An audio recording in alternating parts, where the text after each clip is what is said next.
Joy to the Lord, all you nations. Come before him singing for joy. Serve the Lord, serve the Lord. Come before him singing for joy. Sing to the Lord with shouts of joy. Let all creation rejoice. Come join the song of praise to our God. He is the Lord. Sa ngalan ng Ama, ng Anak at ng Espiritu Santo, Amen. sumainyo ang Panginoon. At sumayo rin. Mga kapatid, bakit ginising ka muli ng Diyos? Para magtrabaho ka muli? Para madagdagan mo ulit ang iyong pera? Para dumami ang iyong kayamanan? Para pagpatuloy mo kung ano man ang iyong mga katungkulan, obligasyon o responsibilidad? Mga kapatid, hindi tayo binuhay ng Diyos para lang yumaman, para lang maghanap buhay. Tayo'y binuhay niya muli para sundin natin ang kanyang kagustuhan. Dahil sa pamagitan na ng pagsunod natin sa Diyos, doon tayo magkakaroon ng buhay. Tandaan natin, may katapusan ang ating oras. Pero kung ikaw ay binuhay muli ng Diyos, binibigyan ka ng bagong pagkakataon, tingnan mo ang iyong sarili. Ano bang iyong mga pagkukulang sa Kanya? Aminin natin ngayon ang ating mga kasalanan sa Diyos at sa ating mga kapwa para minsan pa tayo'y makitang karapat-dapat makatanggap sa mga banal na misteryo. Inaamin ko Sa makapangyarihang Diyos at sa inyo mga kapatid, na lubha akong nagkasala sa isip, sa salita, sa gawa at sa aking pagkukulang. Kaya isinasamo ko sa mahal na Birheng Maria, sa lahat ng mga anghel at mga banal, at sa inyo mga kapatid, na ako'y ipanalangin sa Panginoong ating Diyos. kaawaan tayo na makapangyarihang Diyos. Patawarin tayo sa ating mga kasalanan. Patnubayan tayo sa buhay na walang hanggan. Amen. Panginoon, kaawaan mo kami. Panginoon, kaawaan mo kami. Kristo, kaawaan mo kami. Kristo, kaawaan mo kami. Panginoon, kaawaan mo kami. Panginoon, kaawaan mo kami. Manalangin tayo.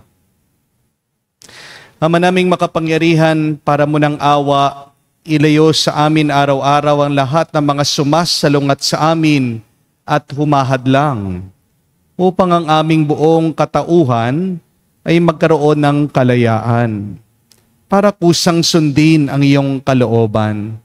Sa pamagitan ni Jesucristo kasama ng Espiritu Santo, magpa sa walang hanggan. Amen.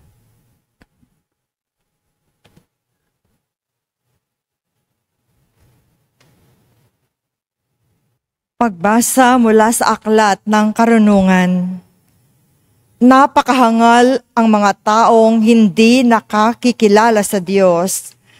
Nakikita nila ang mabubuting bagay sa daigdig, ngunit hindi nila makita ang Diyos na buhay. Pinag-aaralan nila ang kanyang mga nilalang, ngunit hindi nila nakikilala siya na lumalang sa mga ito.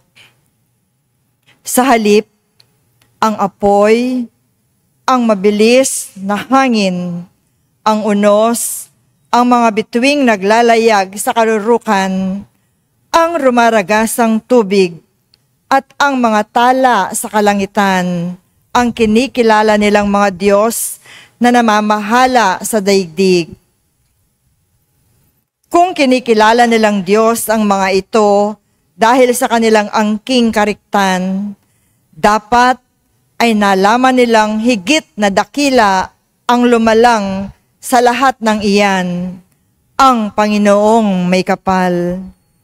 Siya ang pinagmulan ng lahat ng kagandahan, ang lumikha sa lahat ng mga ito. Kung namangha sila sa kapangyarihan ng mga ito, dapat nilang malaman na higit ang kapangyarihan ng lumikha sa mga ito, sapagkat sa pagmalas natin sa kalawakan at kagandahan ng sannilikha, makikilala natin ang lumikha. Baka naman hindi sila dapat sisihin ng lubos. Maaaring nagsikap silang makilala ang Diyos, ngunit naligaw lamang sa kanilang paghahanap. Sa pag-aaral ng mga bagay na nasa paligid nila, lubha silang naakit sa kagandahan ng kanilang nakita hanggang sa naniwala silang Diyos ang mga ito.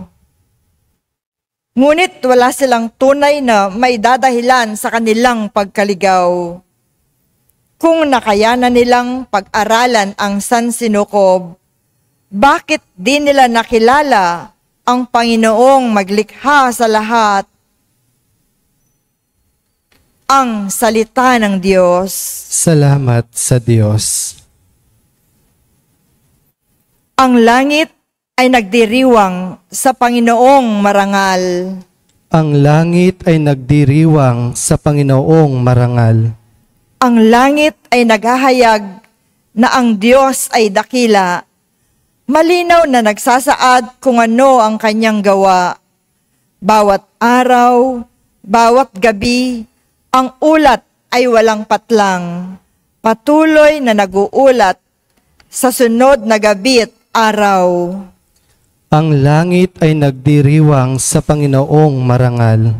Walang tinig o salitang ginagamit kung sa bagay. At wala ring naririnig na kahit na anong ingay. Gayunpaman, sa daigdig ay laganap yaong tinig. Ang balita'y umaabot sa duluhan ng daigdig. Ang langit ay nagdiriwang sa Panginoong marangal.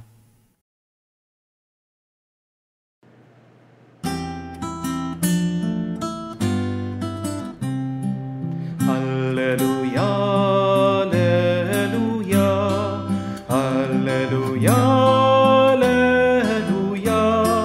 alleluia, alleluia, alleluia, alleluia, alleluia, alleluia, alleluia, alleluia. Naririto, malapit na ang kaligtasang pag-asa upang ating matamasa.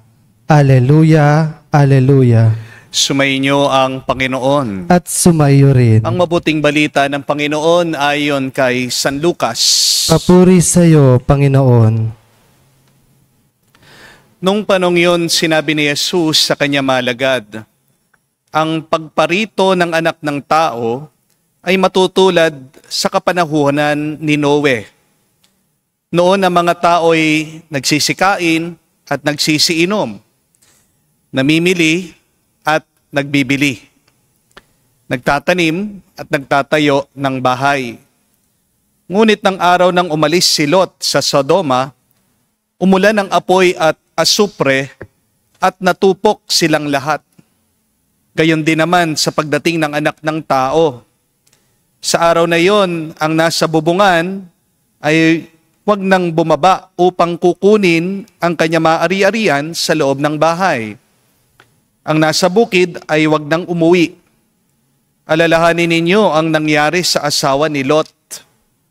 Ang sino man magsikap na iligtas ang kanyang buhay ay mawawalan nito. Ngunit ang sino man mawala ng kanyang buhay ay siyang makakapagligtas nito. Sinasabi ko sa inyo, may dalawang lalaking natutulog sa isang higaan sa gabing yon, kukunin ang isa at iiwan ang isa. May dalawang babaeng magkasamang gumigiling, kukunin ang isa at iiwan ang isa. May dalawang lalaking gumagawa sa bukid, kukunin ang isa at iiwan ang isa. Saan po, Panginoon? Tanong ng kanya mga alagad. Sumagot siya, Kung saan roon ang bangkay, doon naman nagkakatipon ang mga buwitre. Mga kapatid, ang mabuting balita ng ating Panginoon. Pinupuri ka namin, Panginoong Hesukristo. Magandang araw po muli sa inyong lahat. Meron pong isang kwento tungkol po sa isang mister. Umuwi po siya, magmamadaling araw na. Lasing na lasing po itong mister. Pagkabukas po ng pintuan, agad bumungad sa kanyang harapan ay ang kanyang galit na misis. Sumisigaw po ang misis. Sabi, walang hiya ka. Saan ka galing? Buong gabi. Wala ka. Hindi ka na nahiya. Sabi po nitong mister habang nakangiti at lasing na lasing pa rin. Birthday ng boss namin Inaya kami na mga kaopisina po. Nag-happy-happy kami. Pero alam mo, honey, napakaganda nung bar, restaurant na pinuntahan namin. Ang pangalan, Golden Saloon. Alam mo ba, lahat ng mga bagay doon ay gawa sa ginto. Meron silang napakalaking pintuan gawa sa ginto. Yung flooring nila, ginto din. At noong nag-CR ako, alam mo yung urinal doon sa banyo, gawa din sa ginto. Minsan, punta tayo doon. Talagang mawiwili ka. Ito pong misis, medyo nagdududa. Baka niloloko lang siya ng kanyang mister. Baka kung saan-saan siya pumunta. Kaya naman po habang mahimbing ang tulog ng kanyang mister, itong misis kinuha yung cellphone ng kanyang mister. Tinitignan. Nakita nga po niya yung number ng Golden Saloon. At tumawag po siya. Sabi po ng misis, hello? Sa Golden Saloon ba ito? Sumagot po ang bartender. Sabi, opo, magtatanong lang ako. Totoo ba na yung inyong pintuan ay gawa sa ginto? Sumagot po ang bartender, opo. Totoo din ba? Sabi ng misis na yung flooring nyo gawa sa ginto? Opo. At ito na lang yung huling tanong ko. Totoo ba na yung inyong urinal sa banyo gawa din sa ginto? Biglang tahimik lang daw po yung bartender. At narinig po niya yung bartender, itong misis, sumisigaw doon sa kasama niya. Sabi, pare, mukhang alam ko na kung sino yung umihi doon sa saxophone mo kagabi. Ito, tumatawag na, sabi. Yan po palang akala na golden urinal, saxophone pala. Mga kapatid, tandaan niyo po ito. Kahit na anong pagtatago mo, hindi mo maitatago ang kasalanan mo. Amen? Ang bawat masama na ating ginagawa, lalabas at lalabas ito. Mabubulgar at mabubulgar ito. Ang kasabihan nga, you can cover the truth, but you cannot kill it. Takpan mo man ang katotohanan, hindi mo mapapatay yan.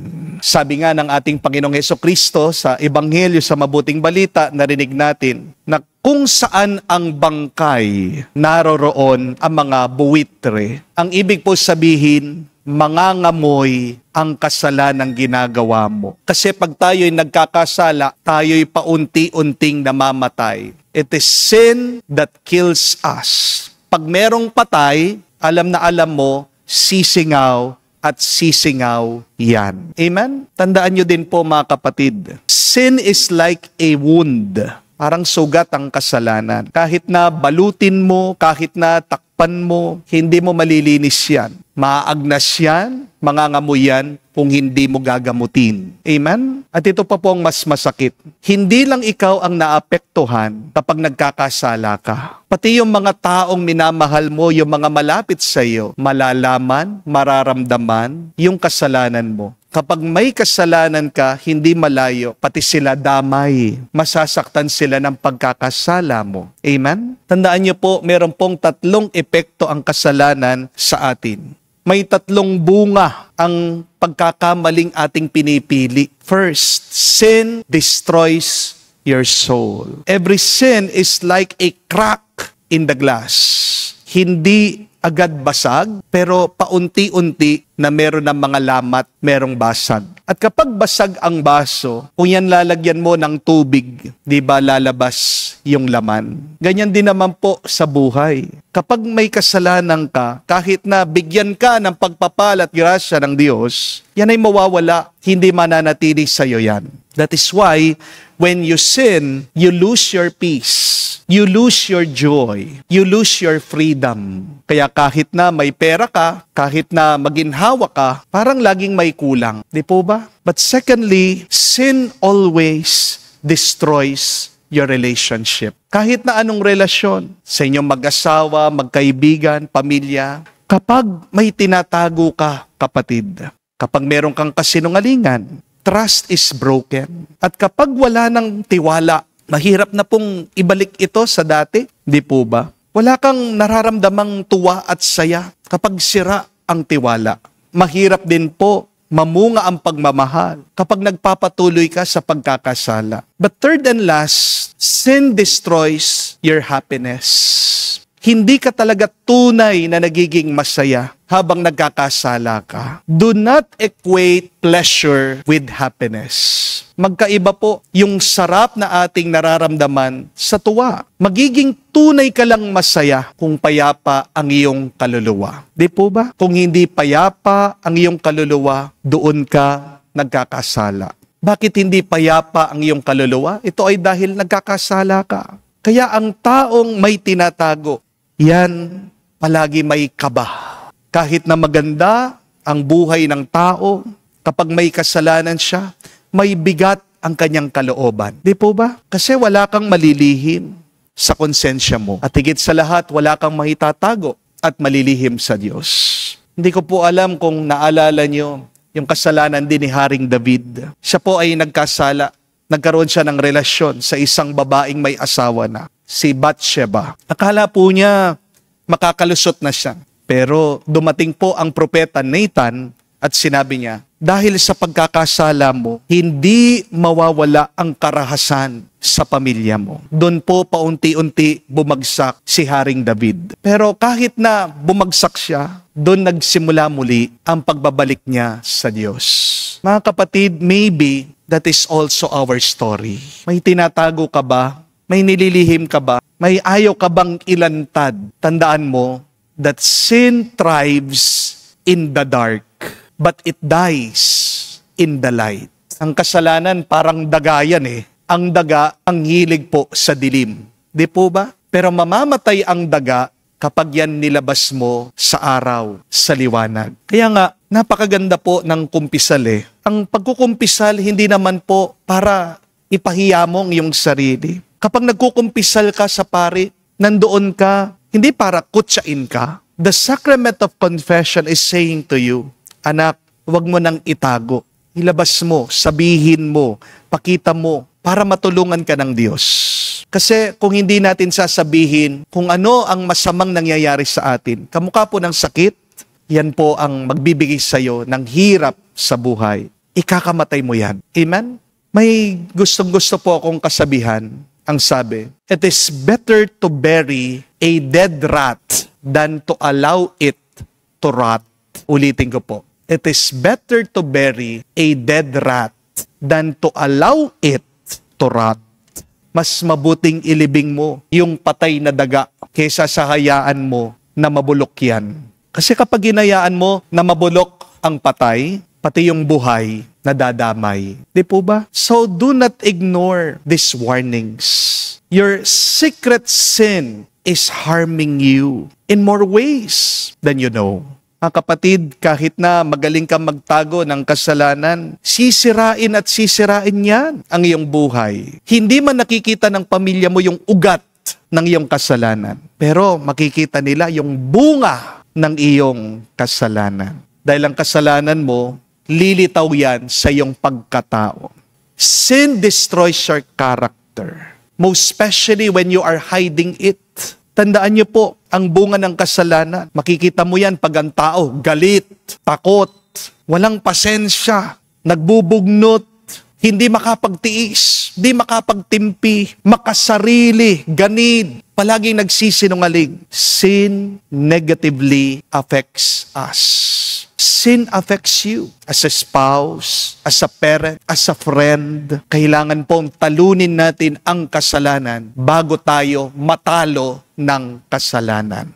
Amen? Kaya nga po, napakaganda din yung sabi ni Mother Teresa eh. Every sin that is unrepented is sin unto death. For even when a saint prays, he shall not be heard. Tingin mo man, mabuti ka, pero kung nabubuhay ka sa pagkakasala, isang hadlang bakit hindi ka maririnig ng Diyos at hindi ka pagbibigyan ng may kapal. Dahil hindi ka pa nagsisisi sa iyong kasalanan. Kung mayroong isang bagay na palagi pong kinakatakutan ng mga santo, hindi po ang kamatayan, pero yung sila ay magkasala. Kasi kung mamatay ka man, pero malinis ang iyong kaluluwa, pagkakalooban ka ng buhay na walang hanggan. Amen? Mas nakakatakot ang magkasala kasi pinapatay niyan ang iyong kaluluwa. Kaya mga kapatid, huwag po kayong mahiya na magsisi at humingi ng tawad sa Diyos bago mahuli ang lahat. Sabi nga ng ating Panginoon, hindi natin alam ang oras ng paghuhukom. Kala mo, ordinaryo, nagtatrabaho ka, normal lang ang araw, pero baka yan na pala ang katapusan. You don't know, my dear friends. Your ordinary day may be your judgment day. So today, the Lord is reminding all of us, you can never hide your sins, but you can always surrender them to God. And when you surrender, you are healed, you are strengthened. Mga kapatid, huwag nating hayaan na ang kasalanan magpatakbo sa ating buhay. Kasi sin does not make us bad, but sin makes us sad. Tandaan niyo po yan. But what does grace do to us? Grace makes us free. Grace makes us whole. Grace makes us joyful. Kaya magdasal po tayo, mga kapatid. Let us pray this Holy Mass. We say, Lord, give us the courage to stop hiding our sins. Help us to come into your light so that we might find healing, freedom, and true joy. Amen. Tumayo po tayo. Alay po natin sa Diyos ang ating mga dasal at panalangin. Sa wakas ng panahon, ipadadala ng Diyos ang kanyang mga anghel upang tipunin ang kanyang mga hinirang. Habang ating pinapanalangin ang pangangailangan ng lahat ng sangkatauhan, hinihiling natin sa Diyos na matagpuan natin na tayo ay humarap sa Kanya sa muling pagbabalik niya, na malinis ang ating mga kaluluwa.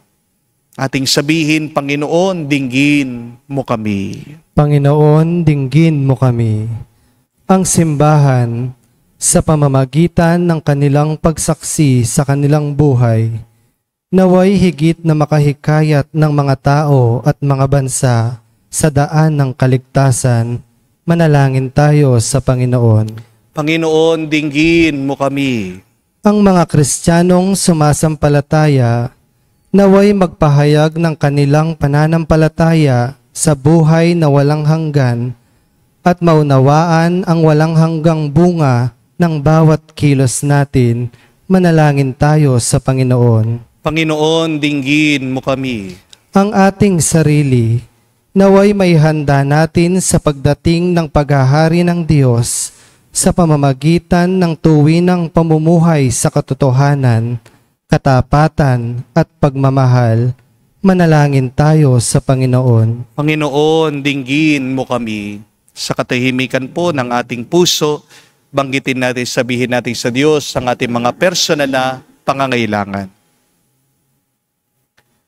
Panginoong Diyos, hindi namin alam ang oras ng iyong pagbabalik, ngunit umaasa kaming hindi kami pababayaan ng iyong pagmamahal. Gawin mo kaming aktibong umaasa at naway tanggapin ka namin ngayon sa aming mga puso. Hinihiling namin ito kay Kristo, aming Panginoon. Amen.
Manalangin kayo mga kapatid, para ng ating mga paghahain ay kalugdan ng Diyos amang makapangyarihan. Tanggapin nawa ng Panginoon itong paghahain sa iyong mga kamay, sa kapurihan niya, sa karangalan, sa ating kapakinabangan, at sa buong sambayanan niyang banal. Ama naming lumikha, kalugdan mo ang paghahain ng mga nagtitipon dito upang ang aming ginaganap na pag-aalay ng sarili ng anak mo ay aming mapakinabangan sa kanyang pamamagitan kasama ng Espiritu Santo magpa sa walang hanggan. Amen. Sumainyo ang Panginoon. At sumayo rin. Itaas sa Diyos sa inyong mga puso at diwa. Itinaas na namin sa Panginoon. At salamatan natin ang Panginoong ating Diyos. Marapat na siya ay pasalamatan. Ama naming makapangyarihan, tunay nga marapat ikaw ang aming pasalamatan sa pamagitan ni Jesucristo na aming Panginoon.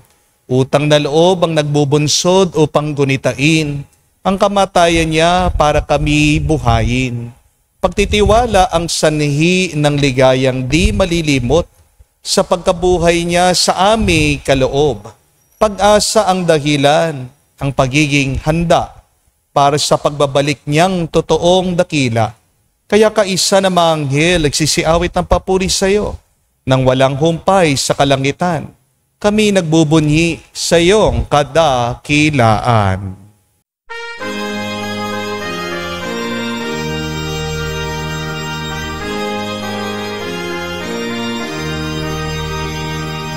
Santo, Santo, Santo, Panginoong Diyos ng mga hukbo.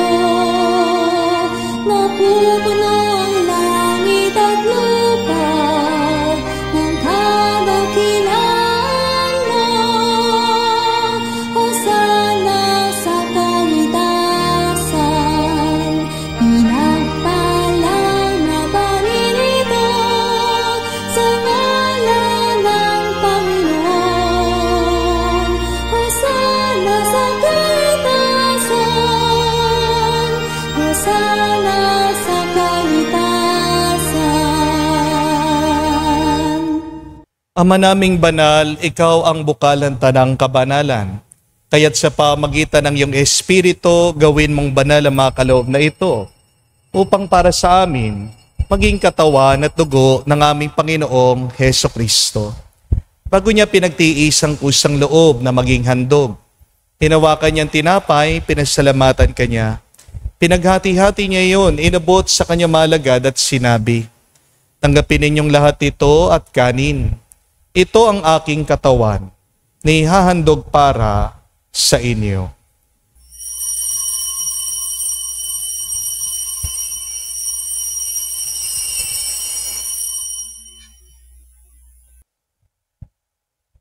Gayon din naman, nung matapos ang hapunan, hinawakan niyang kalis. Muli kanyang pinasalamatan.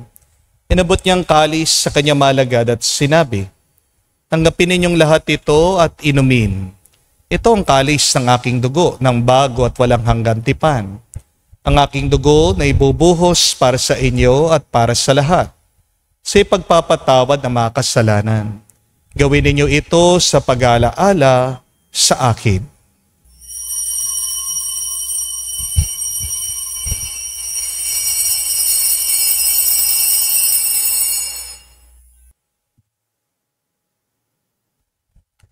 Ang misteryo ng pananampalataya.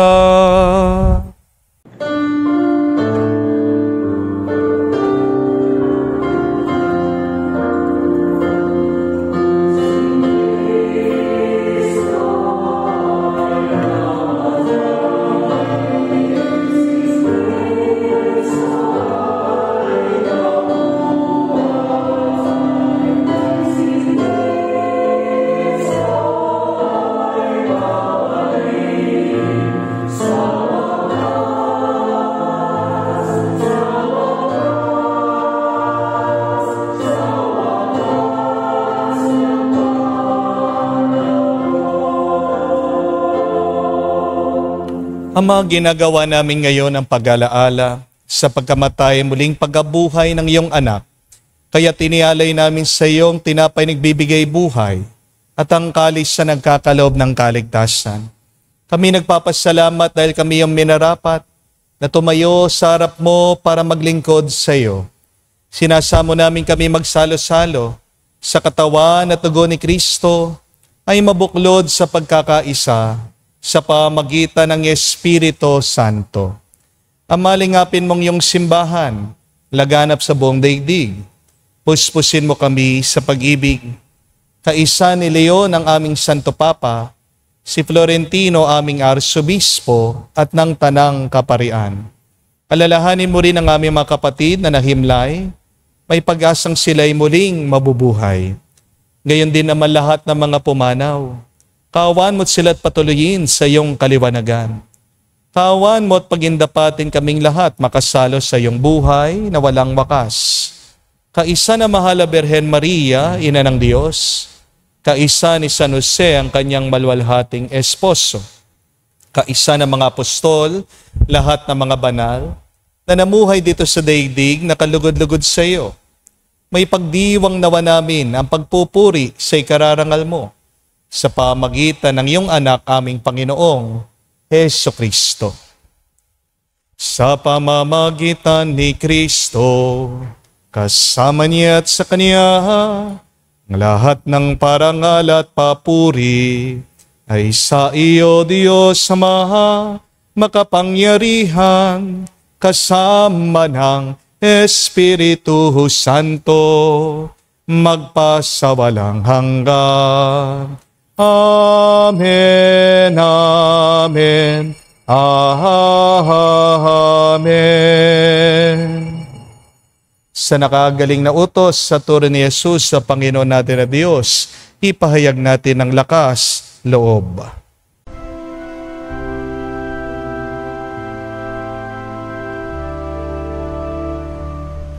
Ama namin, sumasalangit ka, sambahin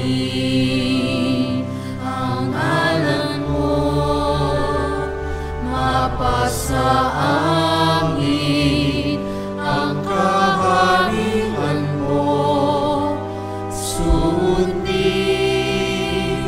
ang loob mo dito sa lupa, para nang sa langit. Bigyan mo kami ngayon ng aming kakanin sa araw-araw,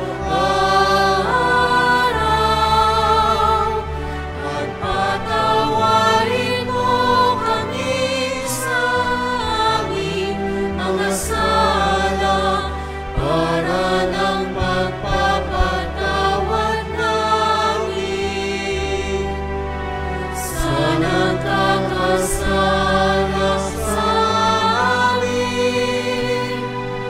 At huwag mo kami ipahintulot sa tukso, at iadya mo kami sa lahat ng masama. Hinihiling namin kami, Diyos, sa lahat na masama, pagkalooban ng kapayapaan araw-araw, ligtas sa kasalanan, ilayo sa lahat ng kapahamakan, samantalang aming pinanabikan ang dakilang araw ng pagpapahayag ng tagapagligtas naming si Heso Kristo. Sapagkat iyo ang kaharian at ang kapangyarihan at ang kapurihan magpakailanman. Amen. Ang Inong Heso Kristo, sinabi mo sa mga apostol, kapayapaan ang iniwan ko sa inyo. Ang aking kapayapaan binibigay ko sa inyo. Tungayan mo ang aming pananampalataya. Huwag ang aming pagkakasala. Pagkalooban mo kami ng kapayapaan at pagkakaisa ayon sa iyong kalooban. Kasama ng Espiritu Santo, magpa sa walang hanggan. Amen. Kapayapaan ng Panginoon ay laging sumainyo. At sumayo rin. Magbigayan po tayo ng kapayapaan sa bawat isa. Isuyo po, kapayapaan po sa inyong lahat. Kordero ng Diyos na nagahari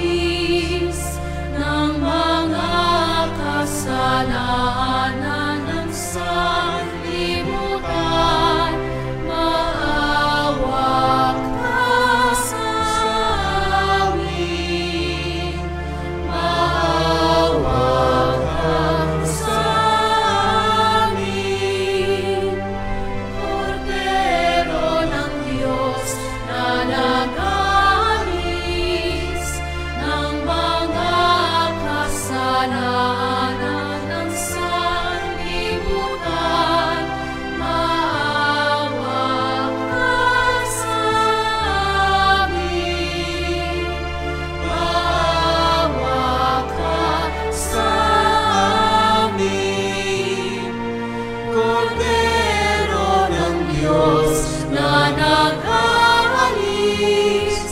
ng mga kasalanan ng sanlibutan,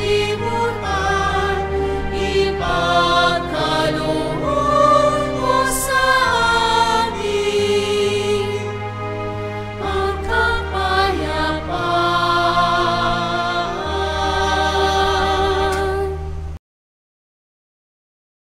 Mga kapatid, naririto ang ating Panginoong Jesucristo, ang Kordero ng Diyos. Siya nag-aalis sa mga kasalanan ng sanlibutan. Mapalad tayong lumalapit sa piging ng Kordero. Panginoon, hindi ako karapat-dapat na magpatuloy sa iyo, ngunit sa isang salita mo lamang ay gagaling na ako.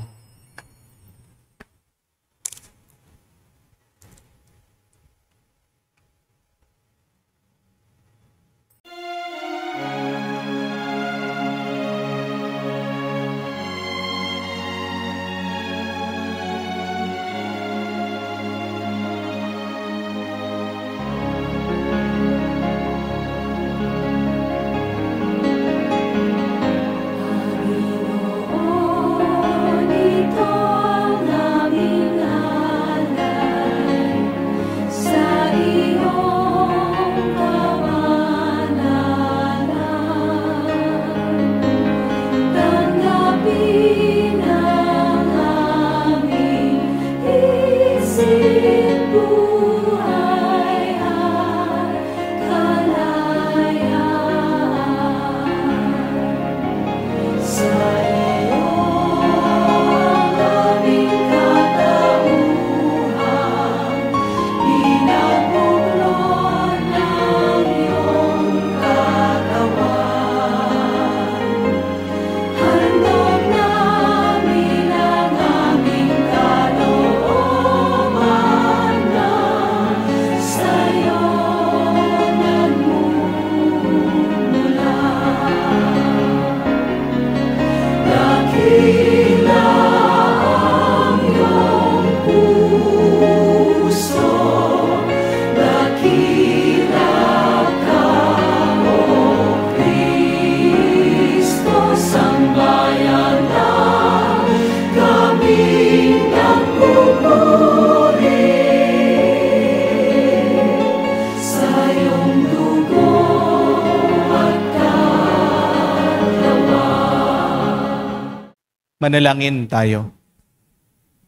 Ama naming mapagmahal, tinatanaw namin utang na loob ang banal na pakikinabang at tiniluluhog namin ng Espiritu Santo ay mag-umapaw sa kalooban naming kanyang tinigib ng iyong kadakilaan upang ang iyong kagandang loob ay manatili sa amin palagian sa pamagitan ni Jesucristo kasama ng Espiritu Santo magpa sa walang hanggan. Amen. Tandaan niyo po mga kapatid na kahit na gaano kakagaling magtago, sisingaw at sisingaw ang iyong kasalanan. Even if you bury the truth remains alive. Wala kang maitatago sa Diyos. Pero natutuwa ang Diyos kapag tayo nagpapakumbaba, inaamin natin ang ating mga pagkakasala. It takes a great amount of humility to admit your faults. But remember, it is through humility that you will be blessed. Tandaan niyo ang tatlong bunga, epekto ng kasalanan sa atin. It kills your soul. Kung wala kang kaluluwa, wala ka ding buhay. It kills your relationship. Kung pinapatay mo ang iyong mga ugnayan, hindi ka makakalayo sa iyong buhay. Ang kasabihan nga, if you want to go faster, go alone. But if you want to go further, go together. Pero pangatlo, hindi ka magiging tunay na masaya kung ikaw ay nagkakasala. Sin kills your happiness. Magkaiba po ang pleasure sa happiness. Isa pong lason ang pleasure sa ating katawan. sobrang sarap ay lason din sa ating mga katawan. Mabuti at mainam din ang tayo nagsasakripisyo, tayo ay nagdidisiplina. Kailangan balanse sa ating buhay. Kaya, mga kapatid, pagmunihan nyo, ano ba yung matagal nyo nang tinatago, nakasanayan nyo ng kasalanan? You confess that to God. Most especially whenever you attend Mass. Sa umpisa po ng ating misa, napansin nyo, tayo'y nag-uumpisa sa pagpapakumbaba, pag-amin ng ating mga kasalanan. So every day, please make it a habit to be repentant. Wag po kayong mahiyang magsisi. Kasabay ng pagpapasalamat ay ang pagsisisi. Hindi mo alam kung sinong mga nasasaktan mo sa iyong buhay. Maniwala ka, kapatid, na sa iyong pagbitiw sa kasalanan ay malaya kang makatanggap naman ng bagong grasya at bagong pagpapala galing sa Diyos. Sumainyo ang Panginoon. At sumayo rin. At kayo'y basbasan ng Diyos, makapangyarihan sa lahat, sa ngalan ng Ama, ng Anak, ng Espiritu Santo. Amen. Ang ating misa ay natapos na, humayo kayo sa kapayapaan ni Kristo. Salamat sa Diyos.